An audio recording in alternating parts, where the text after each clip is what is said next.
اللہ کے نام سے شروع کرتی ہوں جو نہایت رحم کرنے والا ہے۔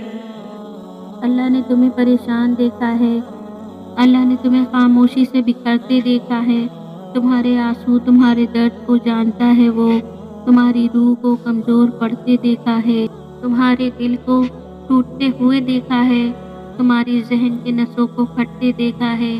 آج ہمت کرو، وہ باتیں سن کر جو تمہیں تکلیف دیتی ہیں، جلد سب کچھ ٹھیک ہوگا، تم صبر کرو، بس صبر کرو۔ اللہ مجھے اتنا صبر دے کہ میرا دل ہر حال میں مطمئن رہے۔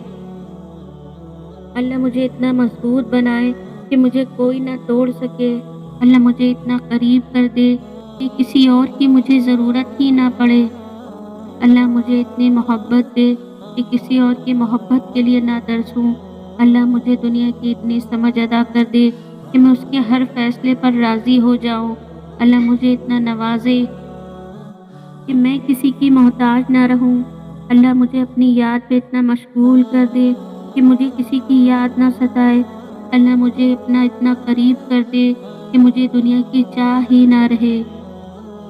اور جب توکل کرو تو یہ مت سوچو کہ جو مانگا ہے وہ ملے گا کیسے، بلکہ انتظار کرو کہ جو مانگا ہے وہ ہر حال میں ملے گا۔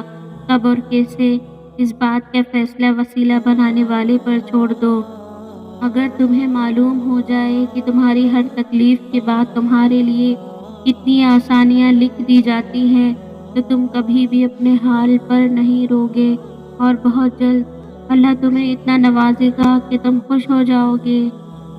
جب اللہ کی رضا کے بغیر اس کائنات کا ایک پتا بھی نہیں ہل سکتا تو پھر تمہارے دل کا بار بار اللہ سے رجوع کرنا، اس سے مانگنا بے وجہ نہیں ہے۔ جو ہاتھوں میں اتنی جان ڈال دیتا ہے کہ وہ دعا کے لیے اٹھ سکے تو پھر وہ اٹھنے والے ہاتھوں کی لاج بھی تو رکھتا ہے۔ اللہ تمہاری زبان کو مانگنے کی ہمت تب دیتا ہے جب وہ تمہاری دعاؤں پر راضی ہونا چاہتا ہے۔ مسلسل ایک ہی دعا کو ہر نماز میں مانگنا کوئی اتفاق تو نہیں۔ یقین رکھو، اگر اللہ دل سے دعا کا خیال نہیں نکال رہا تو پھر وہ اس دعا کا پورا ہونا تمہارے نصیب میں لکھا جا چکا ہے۔ تمہیں یوں ہر بار یقین آ جانا، تمہارے دل میں ہر بار امید کا آ جانا، اور پھر تمہاری دعائیں مانگنا اس بات کی دلیل ہے کہ اللہ کے در سے مدد جلد تم تک پہنچے گی، معجزات کی صورت میں۔ میں جب بھی پریشان اور بے سکون ہو جاتی ہوں، اللہ پاک کی عبادت کر کے ایسا محسوس ہوتا ہے کہ میرے اللہ مجھ سے کلام ہو کر کہہ رہے ہوں کہ غم نہ کرو، میں ہوں نا۔ اللہ کی محبت اتنی خاص ہے کہ اگر انسان جا نماز پر صرف سر جھکا کر بیٹھ جائے اور کچھ نہ بولے، تب بھی وہ رب کچھ لمحوں بعد ایسا سکون بندے کے دل میں اتار دیتا ہے کہ لگتا ہے کہ اس رب نے پریشان دل کو یہ سمجھا دیا ہے کہ میرے بندے نا امید مت ہو، میں ہوں نا، سب ٹھیک کر دوں گا۔ دل راضی نہ ہو تب بھی دعا کے لیے ہاتھ اٹھاؤ، کوئی امید باقی نہ رہے تب بھی اس سے مانگو۔ وہ جو رات سے دن نکال سکتا ہے وہ نا امیدی سے یوں امید نکالے گا کہ تم حیران ہو جاؤ گے۔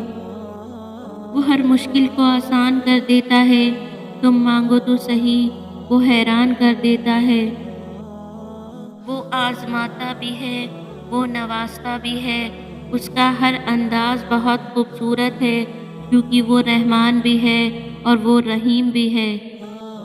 لوگ کہتے ہیں ہوتا وہی جو نصیب میں لکھا ہو۔ اللہ پاک قرآن میں کہتے ہیں تم مجھے پکار کر تو دیکھو، میں نصیب بدلنے پر بھی قادر رکھتا ہوں۔ تمہاری کہانی اس لیے یہاں پر رک گئی کیونکہ اللہ تعالیٰ چاہتا ہے کہ تم اس کا اگلا حصہ خود لکھو، جسے تم تاخیر سمجھ رہے ہو وہ دراصل دعا کا موقع ہے۔ تو پھر ہاتھ اٹھاؤ اور اپنا نصیب بدل لو۔ کوئی مقام، کوئی مصیبت، کوئی خوف پیچھے پیچھے آئے اور تمہیں توڑنا چاہے، لیکن یاد رکھو جیسے ہر بار تمہیں اس لیے آزمایا جاتا ہے کہ تمہیں اس بار بھی اس سے ڈٹ جانا ہے۔ جیسے ہر مشکل کے ساتھ آسانی ہوتی ہے، اسی طرح ہر مشکل بھی گزر جائے گی اور اچھے دن ضرور آئیں گے۔ اللہ تعالیٰ تمہارے ساتھ ہے اور تمہارا حامی اور نگہبان ہے۔